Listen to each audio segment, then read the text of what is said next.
ನನ್ನ ಜೀವನದಲ್ಲಿ ಒಂದು ದೇವೋದ್ದೇಶವನ್ನು ಇಟ್ಟುಕೊಂಡವ. ಪರೋಪಕಾರಕ್ಕಾಗಿಯೇ, ಪರರ ಹಿತಕ್ಕಾಗಿಯೇ ನನ್ನದಾಗಿರುವಂತಹ ಜೀವನವನ್ನು ಮುಡಿಪಾಗಿಡಬೇಕು ಎನ್ನುವ ಹಾಗೆ ನನ್ನ ಜೀವದ ಮಿತ್ರ ಸಗರ ನಿನ್ನ ಉಳಿವಿಗೋಸ್ಕರ, ನಿಮ್ಮ ನಾಡಿನ ಉಳಿವಿಗೋಸ್ಕರ, ಇದು ಬರೇ ನಾಡಲು ನಿನ್ನ ಪಾಲಿಗೆ ದೊಡ್ಡವಾದಂತಹ ಸಾಮ್ರಾಜ್ಯ.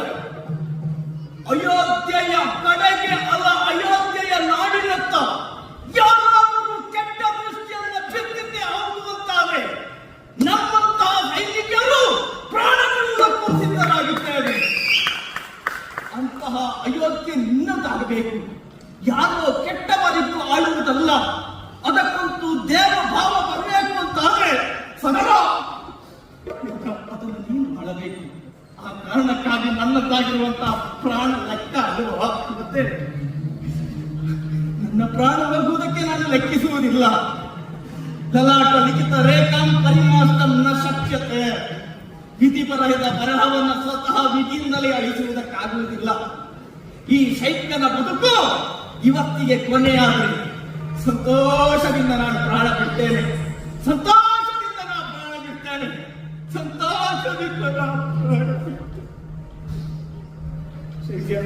ದುಃಖ ಮತ್ಯಾವುದು ಕಲ್ಲುವ ನಿನ್ನ ಸಾಯುವುದಕ್ಕೆ ನಾ ಬಿಡುವುದಿಲ್ಲ. ಯಾರು ವೈದ್ಯರಲ್ಲ,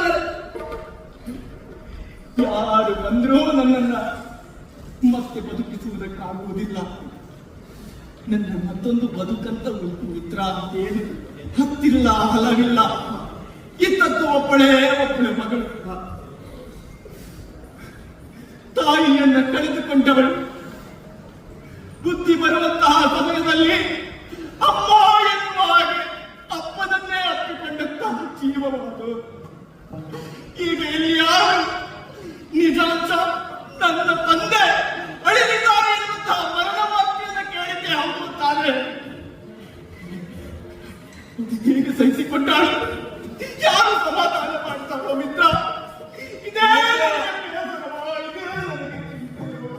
ಮರುಗವೇ